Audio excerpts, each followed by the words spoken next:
श्री बागेश्वर सरकार पंडित धीरेन्द्र कृष्ण शास्त्री जी महाराज के मुखारबिंद से 9 दिवसीय श्री राम कथा का भव्य शुभारंभ दमोह जिला मुख्यालय पर किया गया है। भव्य शुभारंभ होने के साथ ही पंडित धीरेन्द्र कृष्ण शास्त्री जी महाराज ने मंच पर पहुंच करके जहां पूजन अर्चन कर कथा का शुभारंभ किया, तो वहीं उन्होंने दमोह की कथा को ऐतिहासिक कथा कहा।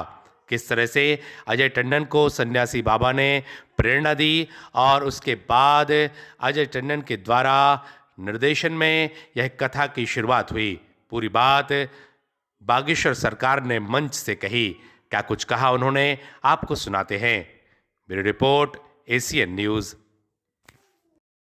तो सन्यासी बाबा ने दरबार के मध्य में ही अजय टंडन जी को, शायद वो वीडियो अभी भी डला होगा तो हम निकलवाएंगे, अजय टंडन जी को बीच दरबार में खड़ा किया और कहा कि तुम्हारी अर्जी नहीं लगनी, तुम तो 2022 में कथा की तैयारी करो। और इन्हें भी पता नहीं था, आप सुनकर चौंक जाएंगे, तब ये विधायक भी नहीं थे जब इन्हें आज्ञा दी थी। कोई विधायक नहीं थे, ये ज्यों के त्यों थे, हमारे जैसे ठलुआ। हाँ, कछु ना हते भैया। लेकिन हम आपको बता दें, अच्छा ये बात सुनकर ऐसा भी मत करना कि तुम लोग एक दिन के दरबार में तुम भी आओ, तुम भी सोचो कि गुरुजी हमारा नाम ले लेता हम विधायक बन जाए। ये भी तय नहीं है, इस चक्कर में तुम आ भी मत जाना।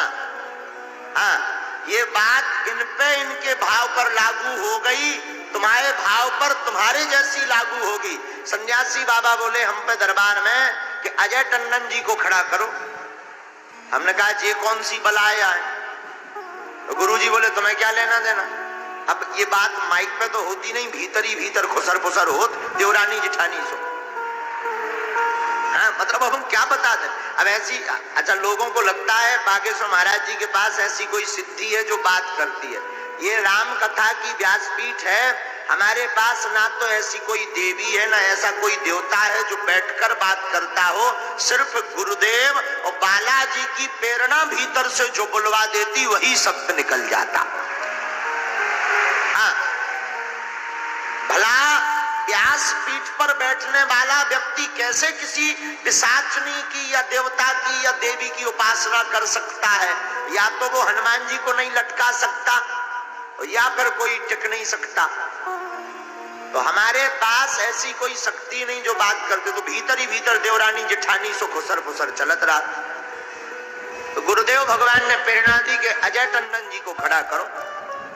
तभी ये साधारण ही थे, अब भी साधारण है, जनता के कारण बने हैं, ये भी निश्चित है। तो हमने इनको कहा कि आप 2022 में कथा की तैयारी करो।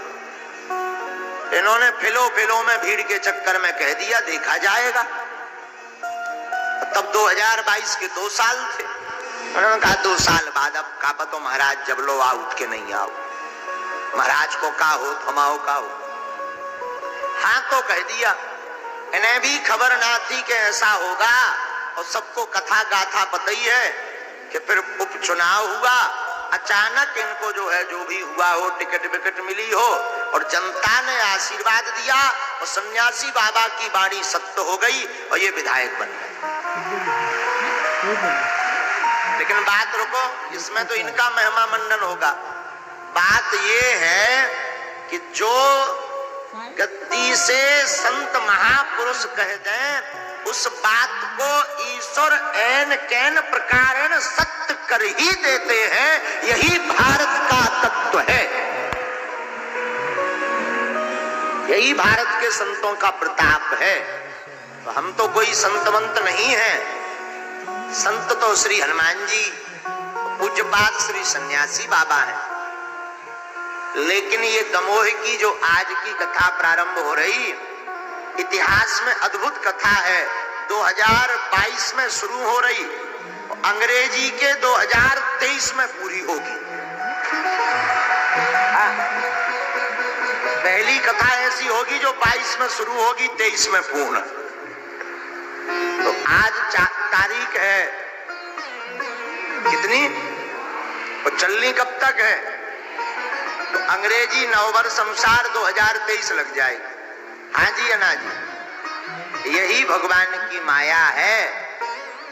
तो ऐसी 2 साल की यह कथा भगवान की दया से, आप सबके पुण्य प्रताप से, ये माध्यम है, हम गाने कथा कहने वाले माध्यम है, ये माइक आप तक आवाज पहुंचाने का माध्यम है। अब टंडन जी हो या यजमान जी हो, ये माध्यम है करवाने वाले। सत्य तो यह है, करने वाले श्री सीताराम जी और बांदकपुर महादेव ही है।